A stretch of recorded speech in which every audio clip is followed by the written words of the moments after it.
l'ensemble des personnes qui sont là pour l'amabilité avec laquelle elles ont répondu à notre invitation pour assister ce soir à une séance du conseil municipal un peu particulière, puisqu'il n'y aura pas de grands projets évoqués, mais que cette réunion amicale a pour simple but de fêter deux événements particuliers dans la vie du conseil municipal. D'une part, le prochain départ de Jean Alenoux, et d'autre part, la mise à la retraite, avec un peu de retard, c'est vrai, du docteur Michel. Alors, on va commencer par Jean Alenoux, parce que c'est le plus jeune. Oui, alors je voudrais dire tout simplement que en 1982, lorsque Jean est arrivé, le village de vacances était encore un tout jeune bébé de 2 ans, et que nous l'avions démarré avec un directeur qui nous a quittés rapidement, et que la question s'est posée de remplacer ce directeur. Et mes amis de Val m'ont dit: on va t'envoyer des candidats et puis tu nous diras ce que tu en penses. Alors effectivement, j'ai reçu un certain nombre de candidats, pas trop quand même, pas trop, un certain nombre de candidats, et je crois que immédiatement, je me suis dit c'est celui-là qu'il faut garder, parce que j'avais vu arriver un garçon jeune, dynamique, enthousiaste, un garçon au franc-parler. Au début, il m'a un peu choqué parce que il m'a traité de con pendant une carrière. Je me suis dit, il y a quelque chose qui ne va pas. Et puis j'ai compris que c'était ses origines toulousaines qui faisaient que ce mot était fréquent dans ses propos et qu'il n'y avait aucune malveillance derrière lui. Son accent du pays, donc, a fait que, avec le dynamisme que je semblais trouver derrière lui, a fait que le lendemain, j'ai téléphoné à Clermont-Ferrand pour dire c'est celui-là qu'il faut garder, car il semble être le plus près de ce que nous voulons faire, et ce que nous voulions faire à l'époque, que nous voulons faire toujours d'ailleurs, c'est profiter de la structure de vacances que nous avons mise en place à Cessac pour essayer, au travers des animations, ou de ce que l'on appelle d'une manière un peu emphatique l'animation avec un grand A. Notre souci à nous, c'était de rapprocher les populations, et j'ai pensé que Jean était un garçon qui pouvait accomplir cette tâche dans les meilleures conditions parce qu'il en avait les aptitudes. C'est cela qui explique que dès l'année suivante son arrivée, il est arrivé en 82, et qu'il y avait des élections municipales en 83, dès l'année suivante, il s'est fait élire au conseil municipal sans problème, et il s'est fait réélire d'ailleurs sans le moindre problème en 1989. Je me disais qu'il avait pris un bon départ et que finalement il serait certainement un de ces élus qui deviennent vieux au conseil municipal, qui se font réélire régulièrement, tant est grande et reconnue leur volonté d'œuvrer pour le bien de tous et de défendre d'une vie durant les intérêts de la commune où ils vivent. Cette fonction élective s'est doublée d'une action au sein des associations, puisque Jean a été actif au niveau du syndicat d'initiative. Il est, avec quelques autres, à l'origine du sentier de randonnée, du seul sentier de randonnée balisé que nous avons à Cessac, activité aussi au sein du foyer rural, et on m'a même dit qu'il était président d'une société de pêche, alors que lui-même m'avait dit qu'il n'avait jamais tenu une ligne de sa vie. Donc aujourd'hui, Jean est l'objet d'une promotion qui fait qu'au sein de la même association, il va partir hors d'ici pour diriger une structure un peu plus importante qu'ici et avec une activité, je crois, plus longue dans l'année, puisqu'il il y a en même temps les vacances d'été et les vacances d'hiver. C'est une promotion, mais c'est un peu un retour aux sources pour Jean, puisque c'est dans les Pyrénées que se situe la structure qu'il va diriger, et que c'est des Pyrénées que Jean était venu, puisque je crois que c'est dans ce secteur qu'un jour tu es né. Voilà, à Luchon, ton père était enseignant. Pas de difficulté donc pour Jean, je pense, pour s'intégrer à Cessac, encore moins pour s'intégrer dans la région où il va aller et qu'il connaît bien, qu'il connaît mieux, même, je dirais, que notre région. Bon. Alors la famille Alenoux va nous quitter, c'est vrai que ça va faire un trou dans la localité, même si Cessac a grandi, même si aujourd'hui nous avons 850 000 habitants, eh bien, il y a des familles comme ça qui tiennent leur place. Marie-Claude au sein des parents d'élèves, Julien et Louis donnaient la leur à l'école, hein, car je me suis laissé dire par ceux qui tous les jours les accueillaient qu'ils allaient manquer, ils allaient faire un vide. Et Jean, lui, eh bien, il va nous manquer au village de vacances, certes, il sera remplacé, parti, on n'en sait rien encore. Et Jean nous manquait au conseil municipal. Hein, c'est vrai que peut-être certaines séances seront un peu moins animées, et que quelques jours on dira c'est dommage qu'il soit parti. Alors Valouron n'est pas très loin, hein, les choses sont ainsi faites, c'est la vie, à un moment donné il faut suivre son destin et les hasards sur lesquels s'appuie la profession que l'on a choisie. Valouron n'est pas très loin, nous irons certainement les uns ou les autres pour rendre visite un jour ou l'autre. Hein, si c'était à l'autre bout du pays ou hors des frontières, ça serait peut-être un peu plus réservé. Mais là, compte tenu de cette proximité, vous aurez certainement un jour des Cessaguais et vraiment vraisemblablement parmi des gens qui sont ici ce soir, qui iront vous voir. Nous vous souhaitons une réussite parfaite. Je vous remercie et je crois que le conseil municipal a l'intention de Jean, et pour qu'il ne nous oublie pas trop vite, a choisi de lui offrir un petit souvenir que je te remets au nom de l'école. Voilà.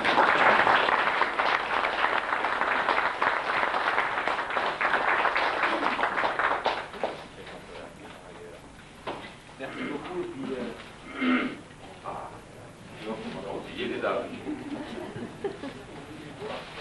c'est pour vous dire que même si professionnellement je suis obligé de partir avec ma famille, et c'est vrai que l'accueil a été tellement bon ici que je crois que de toute notre vie on sera marqué par Cessac, et ça sera toujours un peu, dans notre cœur, ça sera toujours un peu chez nous. Alors merci encore à tous.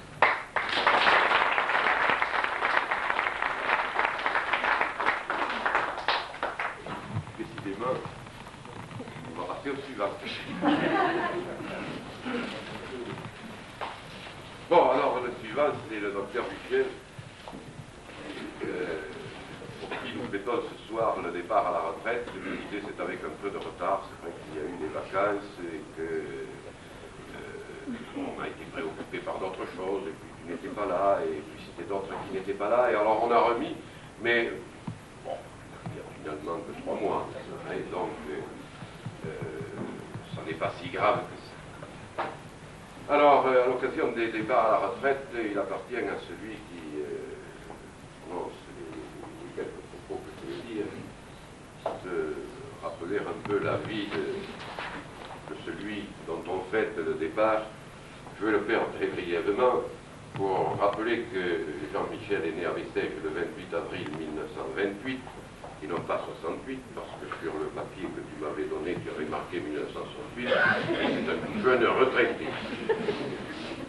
Il a fait ses études à l'école publique de Bessèges, puis au lycée d'Alès, et après 6 ans à la faculté de médecine de Montpellier, plus un an d'internat à Mende et à Nîmes, il se retrouvait médecin, et je crois que c'est à ce moment-là qu'il est allé faire le service militaire en Allemagne d'abord, puis en Algérie, où il a eu l'occasion de faire la connaissance des Aurès, dont certains gardent un bon souvenir. Arrivé à Cessac en décembre 1955, il assurait d'abord le remplacement du docteur Barcheton, que beaucoup d'entre nous ici ont connu, jusqu'en juillet 56. Et il s'installait à son compte à Cessac le 1er août 56.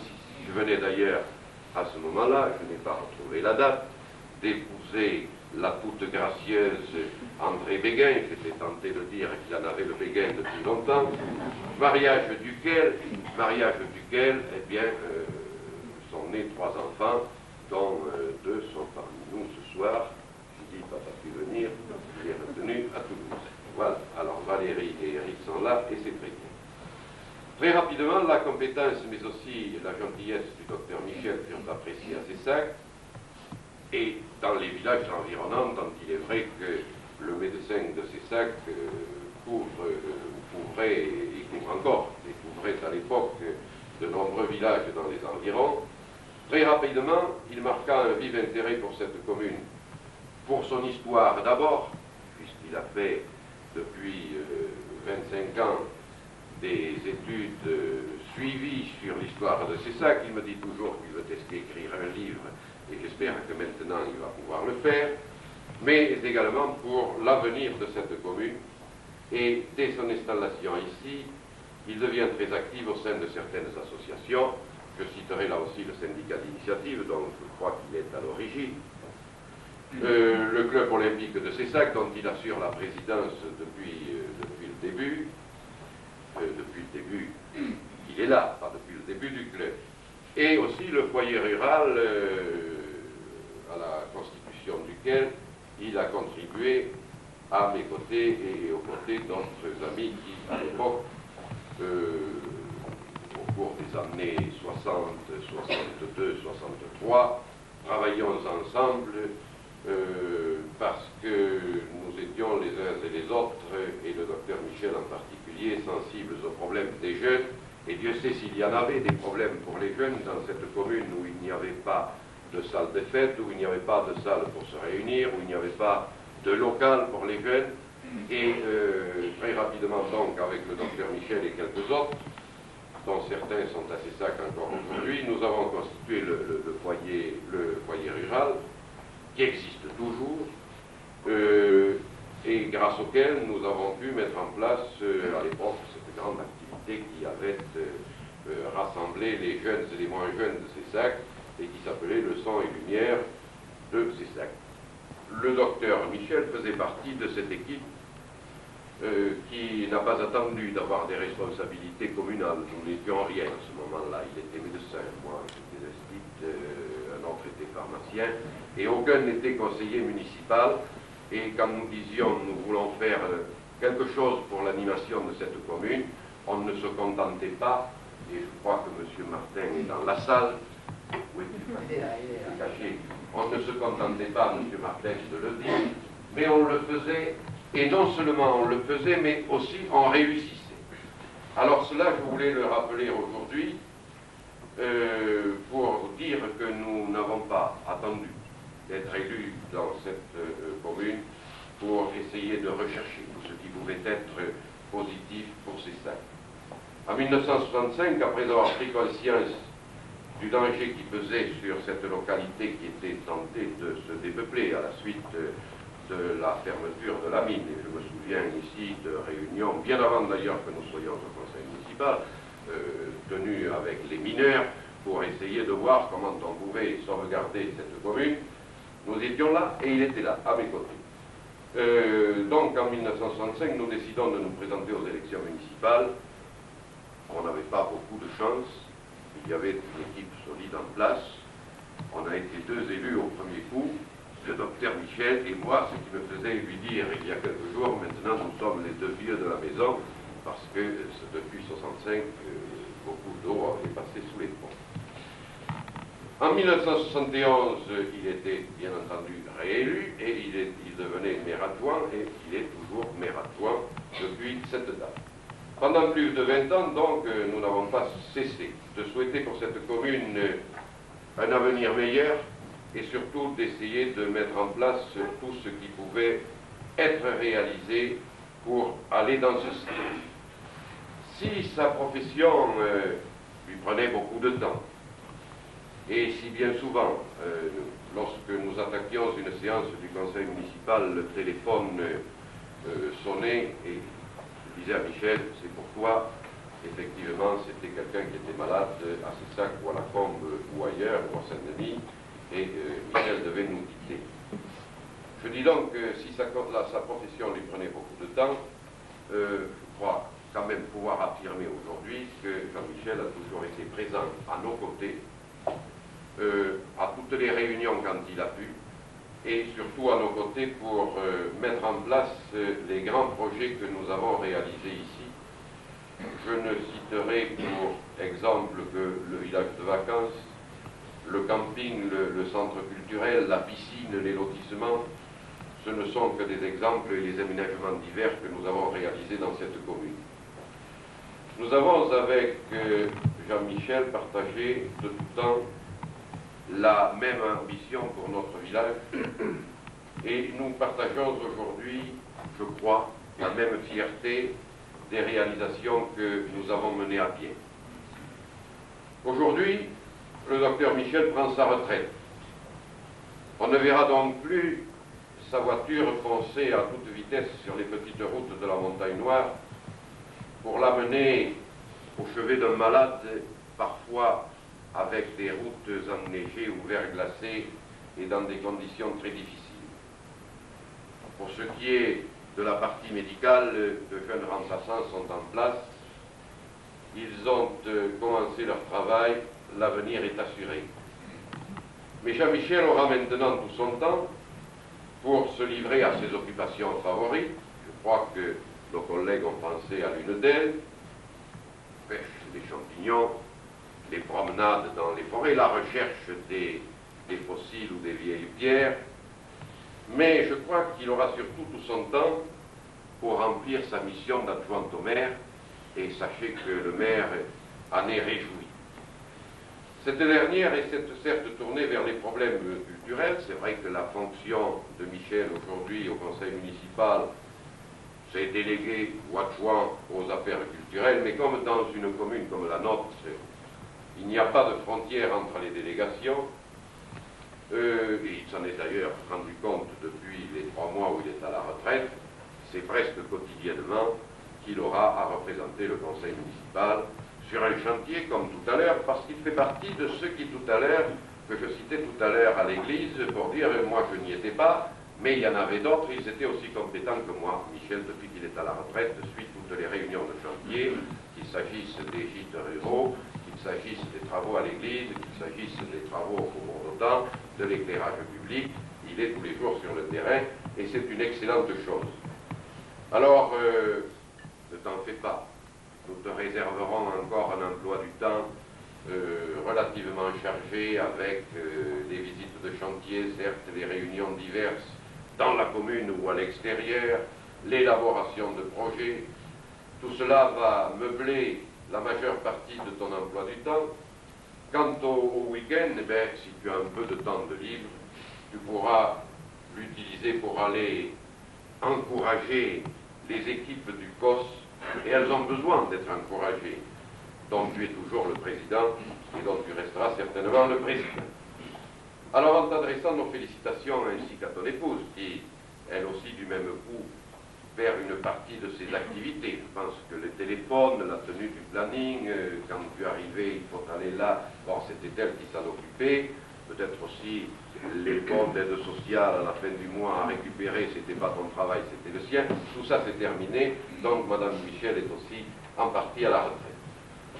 Persuadé donc que tu n'auras pas le temps de t'ennuyer, nous te présentons nos meilleurs vœux de bonne et longue retraite, en espérant que pendant de longues années encore, tu accepteras de mettre ta compétence, ton enthousiasme et ton dynamisme au service du bien public, comme tu l'as fait depuis 25 ans. Merci.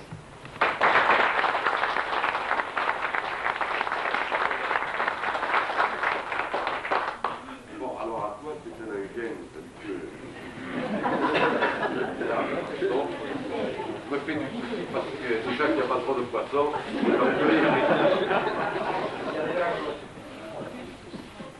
voilà.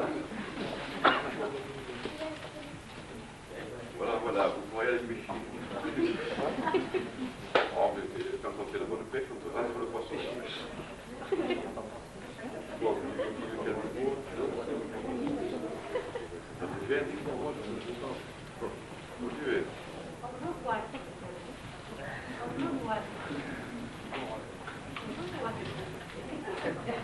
Bien, alors si le docteur Michel ne veut rien dire, je comprends son émotion au moment de son départ à la retraite, c'est un passage d'une vie à une autre. Alors moi je vais conclure en vous invitant à boire le verre de l'amitié selon la tradition. Ah, vous ouvrez les cadeaux là. Ah oui, oh, vous avez dit ça.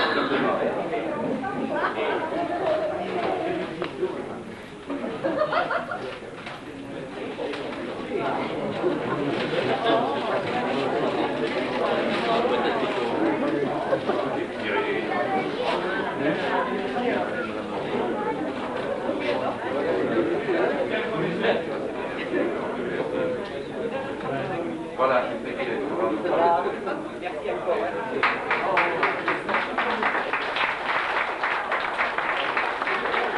Bon, allez, approchez-vous et